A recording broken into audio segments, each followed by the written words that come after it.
Mi nombre es Alfonso Cano Robles, soy doctor en estudios sociales con una área de concentración que se llama estudios laborales. Yo empecé a estudiar la preparatoria en la Universidad Realística de México hace ya muchos años. En el 97 me parece que entré a la preparatoria. Bueno, en aquellos años yo no tenía realmente mucha idea de lo que iba a estudiar cuando terminara, o si iba a estudiar cuando terminara mi educación preparatoria. Posteriormente, digamos, cuando estuve estudiando inglés, tuve la fortuna de que mis padres me apoyaron estudiando lenguas, ¿sí? En aquel entonces me apoyaron para estudiar inglés en un centro de estudios privado. Ahí conocí a una maestra de inglés que era socióloga, ¿sí? Y digamos que me llamó la atención. En aquel entonces yo me imaginaba que me iba a dedicar a una cuestión como biología, a una cuestión como psicología, pero digamos que la sociología nunca había sido parte del espectro de posibilidades que yo podría estudiar. Sin embargo, había muchas cosas que yo notaba en el mundo, digamos, de la vida cotidiana, que no se explicaban desde el sentido común o desde las explicaciones que te daban las personas del sentido común de cómo funcionaban realmente las cosas, ¿no? En los medios, en las películas, en la radio, etcétera. Pues para mi gusto, para mi manera de ver, muchas de las explicaciones eran explicaciones muy sencillas de lo que explicaba, digamos, el mundo en donde vivía. Y me acuerdo particularmente de un documental o pseudo documental que hablaba sobre los temas de violencia y por qué la gente era violenta. Y ese documental como que me marcó mucho porque concluía diciendo que los seres humanos éramos violentos por naturaleza, cosa que yo no compartí para nada, por ejemplo, y me puse a estudiar, a leer sobre esos temas de violencia, sobre temas de la naturaleza, el ser humano, genética, cosas de este tipo. Y desde mi perspectiva, digamos, y desde las influencias que yo tenía en la casa, mi madre era psicóloga, había estudiado una maestría en psicología social, digamos, tuve retroalimentación de su parte, guía en algunos textos que yo podía ir leyendo, etc. Y eso, digamos, que me marcó bastante. Cuando terminé la preparatoria, yo tenía mucha facilidad para matemáticas y ese tipo de ramas, y me fui a estudiar, me metí a estudiar ingeniería industrial, ¿sí? Que en aquel entonces era un tema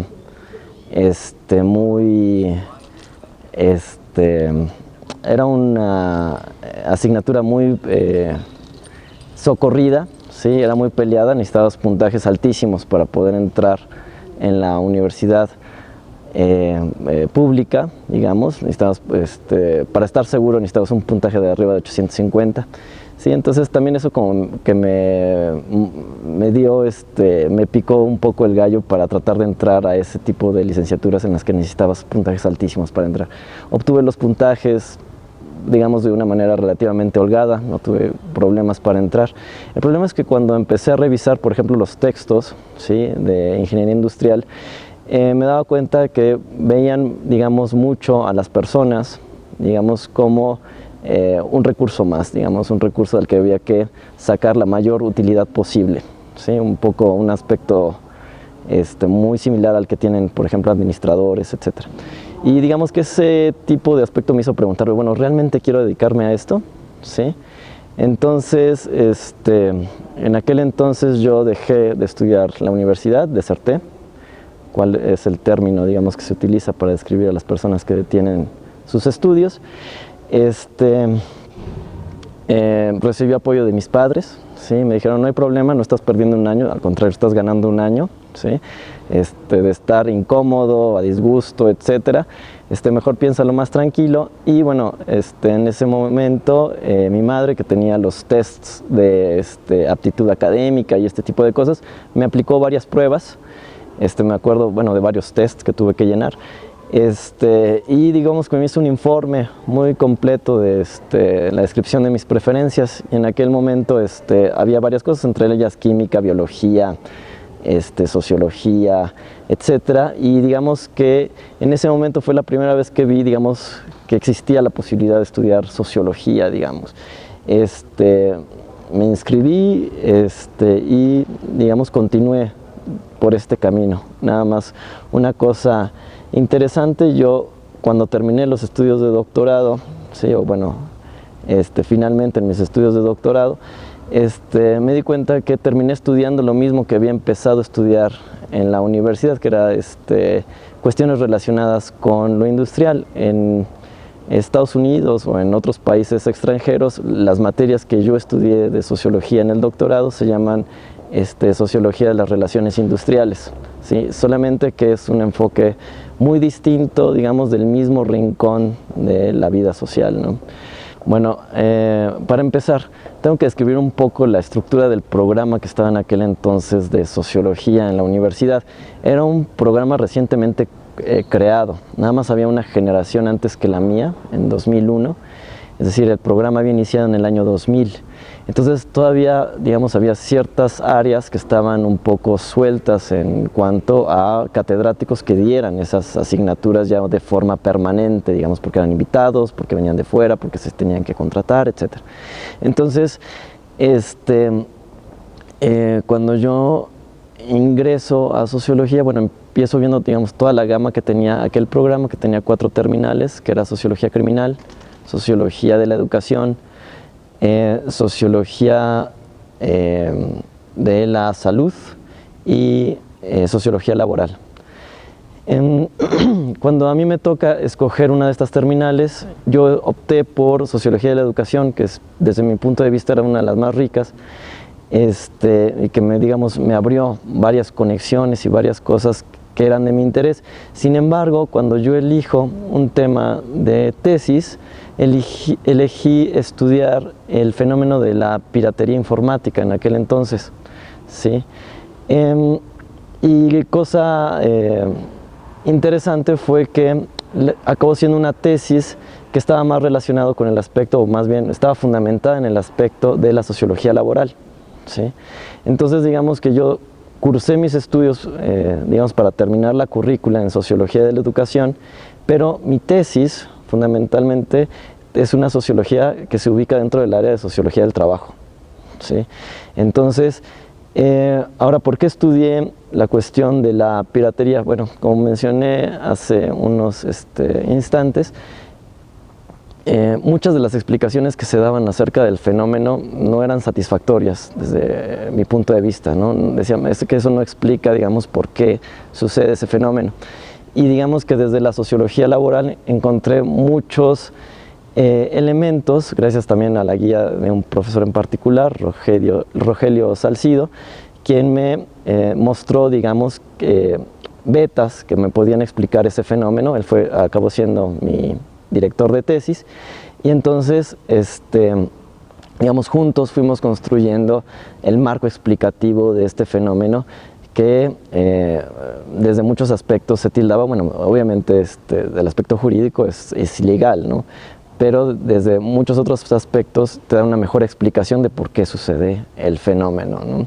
Entonces, ese fue particularmente en aquel entonces mi tema de tesis y, digamos, el aliciente que encontré dentro de la academia, en formación todavía en aquel entonces, para poder desarrollar ese tema de tesis. Bueno, a ver, hay varios aspectos que, digamos, gané durante el año que dejé de estudiar. Por un lado, terminé bien el idioma.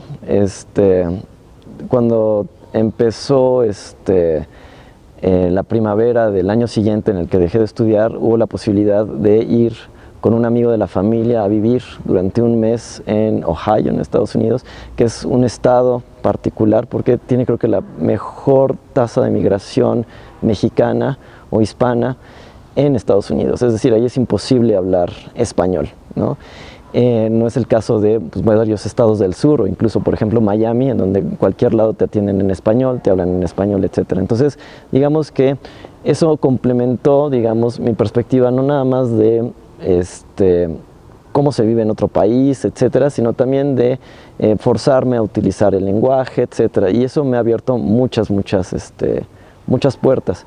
De igual manera, cuando ingresé a la licenciatura, yo, como ya había terminado, digamos, inglés, sí, ya tenía un buen nivel de inglés, empecé a estudiar francés, por ejemplo, ¿no? Entonces, no nada más acabé la licenciatura con inglés, acabé además con el francés. Y eso también abre muchas puertas, sobre todo, por ejemplo, cuando uno ingresa a un posgrado en donde te piden un examen o 2 exámenes de 2 lenguas para entrar a esos posgrados, ¿no? Yo recuerdo, por ejemplo, en la UNAM pedían en aquel entonces hablar al menos 2 idiomas, hacer un examen de lectocomprensión para poder ingresar, o sea, no nada más para salir, sino para ingresar al posgrado. De igual manera me fue muy útil cuando entré a la maestría, ¿sí? El nivel de inglés que tenía me permitió acreditarlo, y de igual manera en el doctorado, que son, digamos, requisitos que ya son ineludibles hoy en día, ¿sí? Incluso hoy en día en la formación profesional las lenguas son fundamentales. Ahora, por otro lado, el aspecto de la tesis de licenciatura, bueno, ahí es difícil, digamos, explicar de qué se trata, pero fue finalmente explicar la piratería, por ejemplo, de discos era sobre todo en torno a la piratería informática en discos o a través de discos compactos que hoy ya no existen, ¿no? Pero en aquel entonces, digamos, se construyó una explicación que a mí me parece muy adecuada para explicar por qué ese fenómeno se dio en ese momento, qué expresiones, digamos, sociales contribuían al mismo y por qué se daba, ¿no? Muy similar, por ejemplo, a lo que ahora pasa con otros fenómenos sociales que pudieran repercutir, digamos, de gran manera en nuestra vida cotidiana, ¿sí? Bueno, cuando yo terminé la licenciatura, ¿sí? La persona que había sido mi director de tesis, Rogelio Salcido, se convierte, le ofrece un proyecto de diagnóstico a la universidad para hacer los cambios de planes y programas de estudio a lo que ahora es el MUM, ¿sí? Y al director de la Facultad de Derecho le pareció una buena idea en aquel entonces y le ofreció apoyo. Entonces yo entré a estudiar con él, bueno, más bien a trabajar con él, el rediseño, ¿sí? De los programas de estudio de la Facultad de Derecho, específicamente el de Sociología, ¿sí? Hicieron una serie de diagnósticos, etcétera, que yo pude hacer porque tenía la parte de Sociología de la Educación. Entonces conocía parte del diseño de políticas públicas, diseño curricular y este tipo de cosas. Entonces eso me fue muy útil. Algo que sucede particularmente con la sociología es que te dicen, ¿y de qué vas a vivir cuando salgas? ¿Sí? Si no es que la primera pregunta es, ¿y eso qué es? ¿Sí? Yo no tuve ese problema porque, bueno, mi madre era psicóloga social y mi padre era abogado, digamos, conocía lo que era la sociología jurídica, al menos. Entonces, más o menos tenían idea de lo que era, ¿no?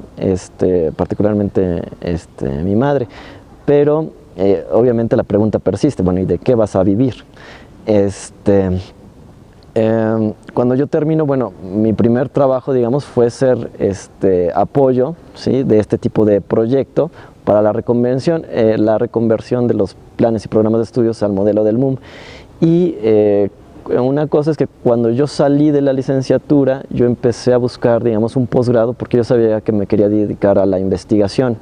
Entonces, bueno, un paso muy sencillo fue descargar, digamos, aquellos programas que tenían apoyos de becas, de instituciones, de fundaciones, etcétera, etcétera, etcétera, y empezar a ver qué temas manejaban y qué temas me resultaban de interés.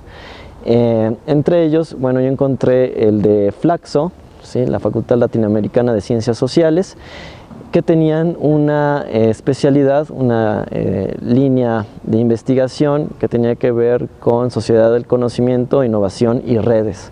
Y eso particularmente me llamaba mucho la atención.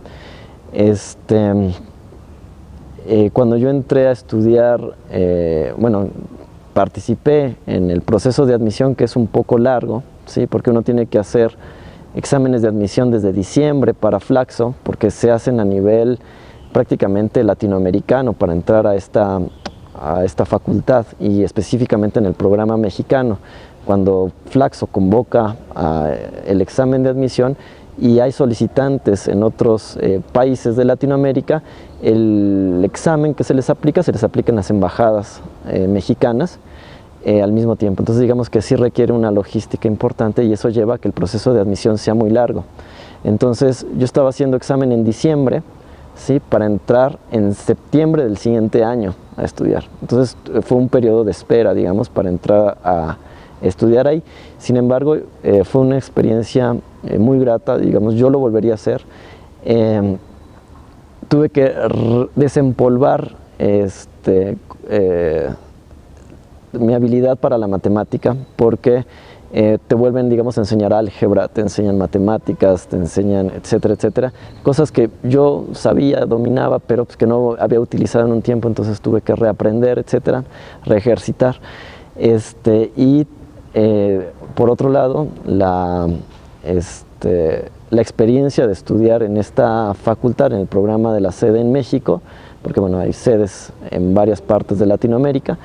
El programa en México estuvo compuesto en aquella generación, no sé cómo sea ahora, de una manera muy interesante. Éramos 33 estudiantes, más o menos 10 provenían de diferentes países de Latinoamérica, 10 provenían de diferentes estados de la República, y 10 más o menos provenían de universidades del Distrito Federal, la UNAM, la UAM, etcétera, ¿no?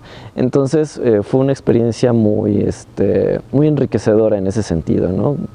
Conservo varios amigos de Bolivia, de Colombia, de Chile, de Argentina, etcétera, que todavía nos saludamos por el Facebook. He tenido, digamos, la fortuna de que algunos alumnos que he tenido en México han ido de intercambio a Argentina, y digamos, sus profesores resultan ser mis compañeros de maestría, o que fueron mis compañeros de maestría, y digamos, retomamos la comunicación, etcétera, ¿no? Entonces, ha sido fue una experiencia muy importante el haber estudiado ahí. Ahora, el tema de maestría que yo estudié en Flaxo, bueno, estuvo relacionado con la línea de investigación de Sociedad del Conocimiento, Innovación y Redes. Particularmente, en mi caso, digamos, durante el año que yo dejé de estudiar, yo estaba harto de recibir malware en mi computadora, ¿sí? Y empecé a estudiar, empecé a experimentar con otros browsers abiertos, etcétera, etcétera, etcétera. Y digamos, para cuando terminé el año que yo dejé de estudiar, yo ya sabía utilizar Linux, por ejemplo, usar la línea de comandos, instalarlo en diferentes computadoras, etcétera, etcétera. Y digamos que el tema del software libre en aquel momento me llamaba mucho la atención. Entonces, durante el periodo de maestría estuve trabajando con empresas de software libre, ¿sí? Es decir, cómo era posible que hubiera empresas que se dedicaran a trabajar con algo que era de libre acceso. Eso, digamos, en primera instancia suena como algo que es una contradicción, ¿sí? Porque finalmente una empresa busca el interés propio, ¿sí? Entonces, digamos que eso que yo ya traía, digamos, de saber cómo utilizar el software libre, etcétera, lo llevé a mis estudios de maestría, en específico trabajando con empresas de software libre. Entonces, sobre eso versó mi tesis. La tesis no es tanto que algo se produzca y obtengas un resultado y digas, ah, mira, qué sorpresa lo que has descubierto, sino que es un proceso conjunto que llevas junto a tu vida. Yo nunca he sido, digamos, una persona que recomiende utilizar software libre, o que le diga a otros que tienen que usarlo porque es mejor por X o Y razón. Yo simplemente lo uso porque yo encuentro que es mejor para lo que yo necesito y para lo que necesito hacer, digamos. Entonces, digamos que es un proceso que iba junto a lo que yo venía practicando, digamos, durante mi vida cotidiana. Ahora, específicamente los resultados de la tesis. Bien, aquella tesis plantea que finalmente el software libre es un bien club, digamos, un bien que requiere una cierta dedicación para poder adquirir no nada más el uso del software, sino también poder manipularlo, modificarlo o crear algo nuevo, ¿no? Entonces, yo no soy programador, no me voy a dedicar a programar. Sin embargo, digamos, el aspecto social de cómo es posible que se compartan elementos de nuevos, digamos, innovaciones, etcétera, sin pedir una retribución monetaria a cambio específicamente por concepto de derecho de autor, me resulta algo que es, desde mi punto de vista, benéfico para la sociedad en general, ¿no? Y bueno, a tal grado que hay muchos aspectos del software libre que han influenciado gran parte de nuestra vida, aunque nosotros ni siquiera sepamos que existe, por ejemplo, ¿sí? Alguna vez si han entrado a Wikipedia han usado software libre, ¿sí? Si han entrado a Google han usado software libre, ¿no? Es decir, está detrás de lo que llamamos Internet, por ejemplo, es decir, simplemente en ese aspecto, ¿sí? Los teléfonos Android, por ejemplo, corren sobre varios códigos de software libre, ¿no? O sea, el sistema operativo Android es de los más utilizados ahorita en el planeta, ¿no? Incluso que Windows, incluso que iOS, etcétera, y corre sobre kernel que es de libre acceso, por ejemplo, ¿no? Entonces, ese tipo de cosas, digamos, me ha llamado mucho la atención. ¿Y por qué estos bienes? Bueno, porque estos bienes se consolidan como bienes club, quiénes lo pueden utilizar, por qué los utilizan, etcétera, etcétera, etcétera. Doctorado. El doctorado, ok. Cuando yo termino Flaxo, ¿sí? Pues terminé con un set de habilidades que yo ya venía desarrollando mucho, ¿sí? Desde la licenciatura, la maestría, ¿sí? Algo que no he mencionado, pero que ahorita me viene a la memoria precisamente es este eje, que desde la preparatoria yo tuve mucho contacto con software estadístico, ¿sí? No por la prepa en sí, sino porque mi madre necesitaba hacer su tesis de maestría, ¿sí? Y me encargó que hiciera unas gráficas, y ahí empezó mi contacto con el paquete estadístico, que en aquel entonces, si no mal recuerdo, estaba la versión que yo utilicé era SPSS versión 8, ¿sí? Entonces empecé utilizando este tipo de software estadístico, sí, que bueno, era muy sencillo de utilizar en aquel entonces. Ya para aquel entonces era muy sencillo de utilizar, y digamos que eso, digamos, me sirvió mucho en la licenciatura. Me dieron, digamos, ya cursos más avanzados en la maestría, ¿sí?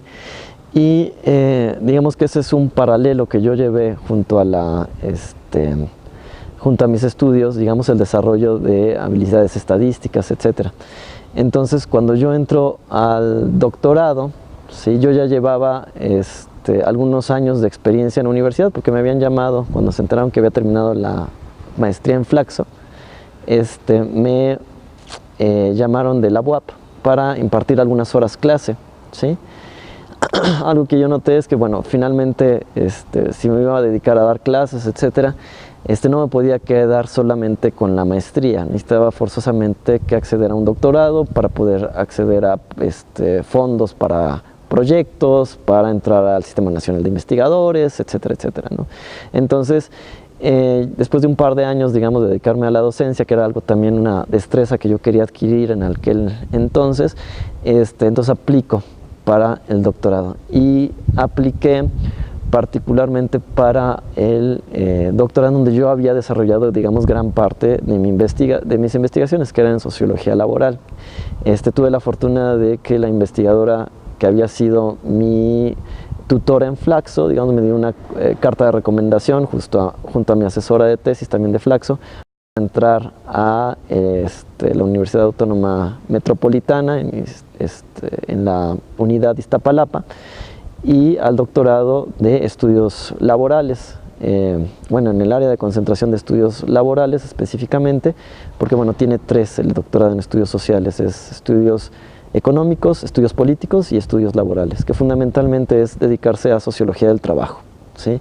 y ahí particularmente también tuve la fortuna de que estudié con uno de los investigadores más destacados de ese doctorado, es el doctor Enrique de la Garza, quien digamos me acogió como su tutorado, y digamos de ahí él me invitó a participar en un proyecto sobre empresas transnacionales, digamos retomando el tema de empresas que yo había llevado en la maestría.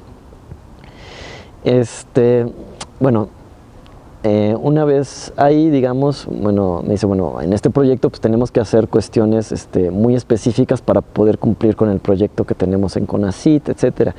Entonces, ahí yo estudio en particular el caso de las empresas de telecomunicaciones móviles, junto con otra compañera del doctorado.